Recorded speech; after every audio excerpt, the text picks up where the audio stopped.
ಹೌದು, ಯಾಕೆ ನೀನು ಕಸು ತೊಟ್ಟಿ ತೋರಿಸ್ಬಿಟ್ಟು ನಮಸ್ಕಾರ ಮಾಡ್ಕೊ ಅಂದೆ?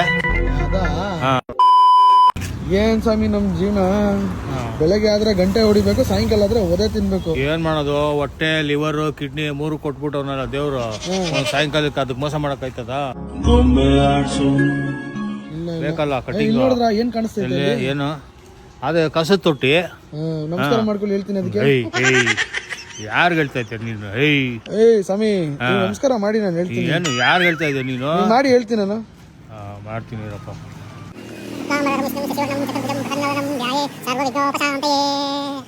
A few moments later. ಈ ತರ ಬಿಸ್ನೆಸ್ ಮಾಡಂಗಿದ್ರೆ ಡೆವಲಪ್ ಆಗುತ್ತೆ.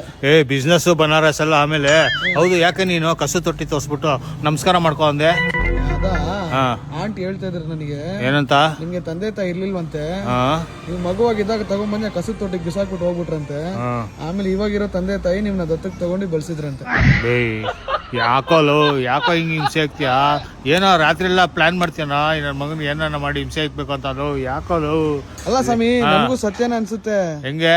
ನಿಮ್ ಮೂಗ್ ನೋಡಿ, ನೀವು ಅವಾಗ ಮಗುವಾಗಿದ್ದಾಗ ಬಿಸಾಕ್ಬಿಟ್ಟು ಹೋಗಿದ್ರ ಅಂದ್ರಲ್ಲ ಆಂಟಿ, ಅವಾಗ ಇರುವಾಗ ಕಚ್ಚಿರ್ಬೇಕು ಅನ್ಸುತ್ತೆ. ಅದಕ್ಕೆ ಇವಾಗ್ಲೂ ದಪ್ಪ ಆಯ್ತಾ ನೋಡಿ ನಿಮ್ ಮೂಗು.